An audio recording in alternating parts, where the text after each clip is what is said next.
learning how to be good people right away on the trail. Humans, we get to yield to the horses if there's any horses on the trail. Bikes have to yield to us, but I mean really you can use your common sense on these ones. And the other one is going uphill. The people coming uphill have the right of way, but often if I'm coming uphill I want to brake, so I don't mind like standing on the side and letting them go through. But it might be the case that you can't actually see someone because you're so busy into your hike that you field of vision is down here and then there's people coming, so make sure that you let people come through if they're marching up the hill. If there are horses, if you've got poles, try and keep them low and talk to them. I've had that feedback. Any horse riders here, horse packers? Well, I've had the feedback from a lot of horse packers that they're not quite sure who you are or what you are because you've got poles and you've got this big thing on your back, so they can get a bit spooked by hikers. So just talk to the horses as they're coming through. That can help them a lot as well. Tents versus shelters. Everybody should be hiking with tents. You never know who's going to be in the shelter. If you're someone who doesn't like noise, then go out in your tent. Shelters are going to be a bit noisy. There's going to be random people in there, and if that's something that's going to make you grumpy, well then you should find your own spot. At the same time, those that are in the shelters, be a bit considerate.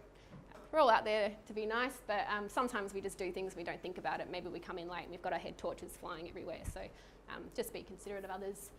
Trail angels, that one is just making sure that you're respectful of people that are giving up their land, their car space, their whatever. Just be really thankful for that and remunerate where appropriate so that they continue to do that for others, or so that the service in that community doesn't disappear. So yeah, just making sure that you're respectful. Someone's giving up their space, time, whatever, then you say thanks. It's pretty simple. Solo hikers, here's one that I wanted to add in, and it kind of links to the bloggers one. I know a few people that have had some dodgy encounters on trail from people going to find them on the trail, and this happened to me where I was hiking with somebody that was broadcasting that they were hiking with me, had it on their spot device, and so that you could actually find out exactly where we were at any given time. And these people thought it would be a great idea. We can see, we're going to figure out where they are and we're going to come in and say hello. These are people I've never met before. I have no idea who they are, so it's creepy and it's weird. So don't try and, even if it's someone that you're reading about and they're really nice and friendly and they seem great in the internet, doesn't mean that you've got the right to hunt them down in the wild. So same with solo hikers. Please don't be asking solo hikers if they're hiking solo. It's the creepy question. Well, if you're out there by yourself, it's just a strange thing for some to say you're alone. You don't need to know. Hitchhiking, this comes under the safety heading. Yes, sometimes you do get creepy, weird people. I have had a creepy, weird hitchhike before. But then again, I've also had some awesome ones and had some great conversations, so just use your wits about you. A great trick to use is, oh my goodness, I left my camera at the trailhead. If you're getting a weird vibe from somebody that's all of a sudden, oh no, he's stoned and he's driving me, so I need to get out of this car. Your spot device or your Delorme device, these are great for hiking. I got mine all the time. At the very least, it's an SOS device, and this will interact with the local dispatch. So wherever you are in the world, if you pay for just got to pay for the subscription.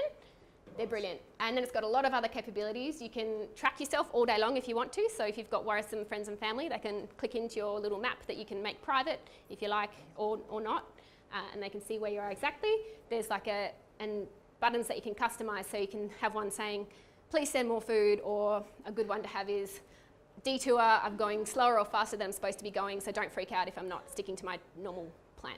And I have this little hand one, goes to a few people, and it says, I've broken myself, everything's fine, bring wine and meet me at the nearest crossroad. so they get the GPS signal and they figure out roughly where the nearest road access is. Yeah. And I'll hobble out there, so that's... And there's a check-in one which is very handy too, to say, yep, mine just says, I've got to camp for the night, feeling good. And that's also a handy one if you're hiking and you're like, oh, this is a really cool spot, I want to try and remember it, just press your button and then you've got it logged in your hiking log. The SOS is the sort of main part of it, but then it's got all these other little bits if you want to start getting complicated. The Delorme device is much more complicated. You can actually exchange text messages if you need to, so that's a really nice one. It's worth the SOS, sorry. I was going to say, it's worth mentioning though, if you're going to be sending messages to people who are anxious about you, tell them that sometimes they don't get reception and sometimes they won't work and they don't need to call. Yes. If they don't hear from you for a single I think we've got that coming up, but yeah, absolutely. Like, make sure that your people know. Yep. Yeah.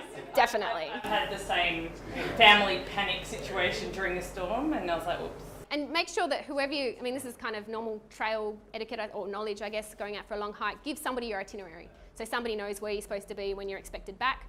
But then also let them know if there are sections where you can't be in contact so that they're not freaking out.